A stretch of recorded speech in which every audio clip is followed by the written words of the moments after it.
నమస్కారం. నేను మీ Seshagiri శ్రీష్టి astrologer and వాస్తు సిద్ధాంతి ఫ్రమ్ సికింద్రాబాద్. నేను ఈరోజు మీ ముందుకి 2025 ఉగాది రాశి ఫలాలు చెప్పబోతున్నాను. ముందుగా మేషరాశి రాశి ఫలాలు ఎలా ఉంటాయో తెలుసుకుందాం. మేషరాశి వారికి ఆదాయం 2, వ్యయం 14, అలాగే రాజపూజ్యం 5, అవమానం 7గా చెప్పబడి ఉంది.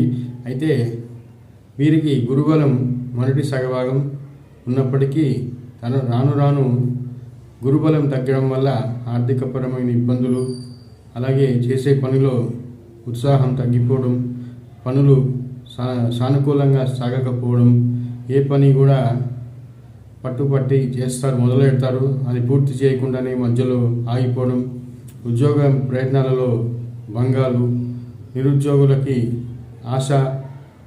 ఎంత ఆశగా ప్రయత్నం చేసినా నిరాశ తప్పకపోవచ్చు. ఉద్యోగస్తులకు కూడా వారికి ఉద్యోగ గండాలు, ప్రమోషన్ల చిక్కులు, అలాగే వారికి రావాల్సిన ఇంక్రిమెంట్లు రాకపోవడం, నిరుత్సాహంతో బతికేస్తుంటారు ఈ మేషరాశి వారు. అయితే వీరికి కొంత శనీశ్వరుడు కూడా జత కలుస్తున్నాడు ఈ మార్చి 30 నుంచి.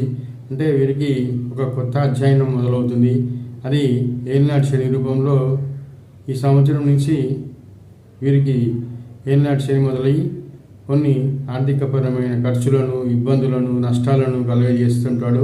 శని ఈ సంవత్సరం అంతా వీరికి మీనరాశిలో వ్యయస్థానంలో సంచరించడం, అనుకోని ఖర్చులు, అనుకోని ప్రయాణాలు, అనారోగ్యాలు, అయిన వారికి కాని వారి కోసం, కుటుంబాల కోసం వీరు చాలా కష్టపడాల్సి రావచ్చు.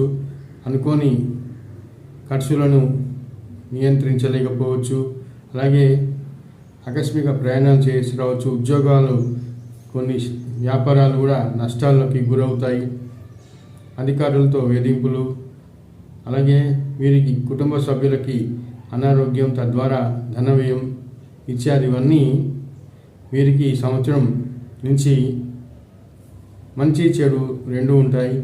ఇక మంచి అంటే కొంత గురుబలం వల్ల కుటుంబంలో మొదటి సగభాగంలో వీరికి కుటుంబంలో శుభకార్యాలు జరగడం, కుటుంబంలో అభివృద్ధి ఉంటుంది. అలాగే వ్యాపారాలలో కొంతవరకు మొదటి సగభాగం లాభకరంగా ఉంటుంది.